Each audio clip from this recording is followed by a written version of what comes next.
जी अस्सलाम वालेकुम।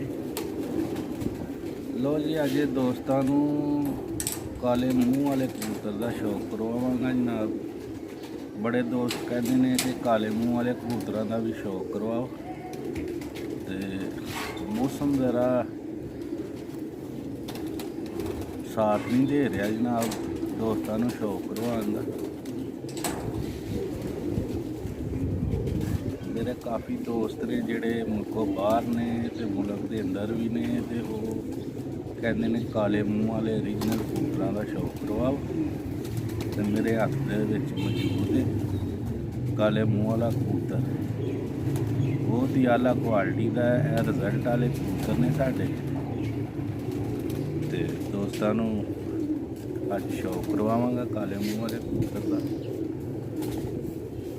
लिया भी अगे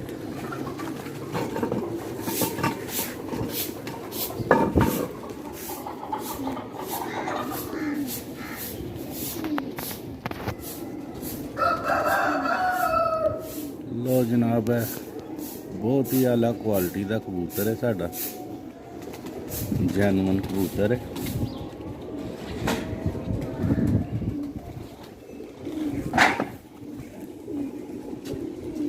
लो दोस्तों कुत्तियां का भी शौक करो।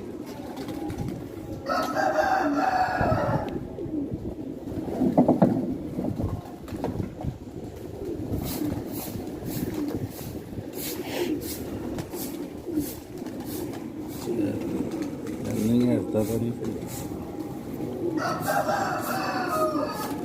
लो जनाब है ओरिजिनल ब्रीड का शौक करवाना पाया तुहानू नेकापुरा सियालकोट पिजन। वीडियो अच्छी लगे वीडियो को लाइक करें।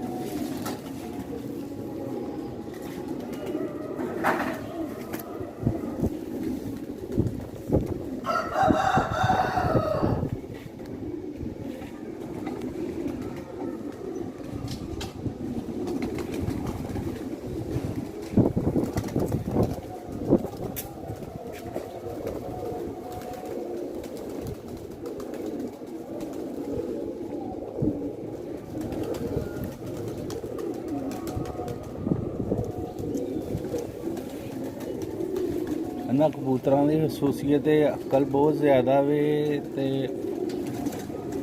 इन्हों का जिथे भी क्रॉस कराओ तो रिजल्ट वाले कबूतर ने फार सेल नहीं है। दोस्तों शौक करवाना पाया। पिछली वीडियो भी मैं एक बटेरे कबूतर का शौक करवाया वे तो बच्चे फार सेल ने।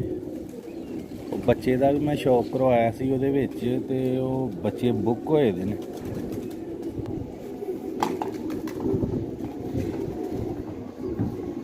वीडियो अच्छी लगे वीडियो को लाइक करें।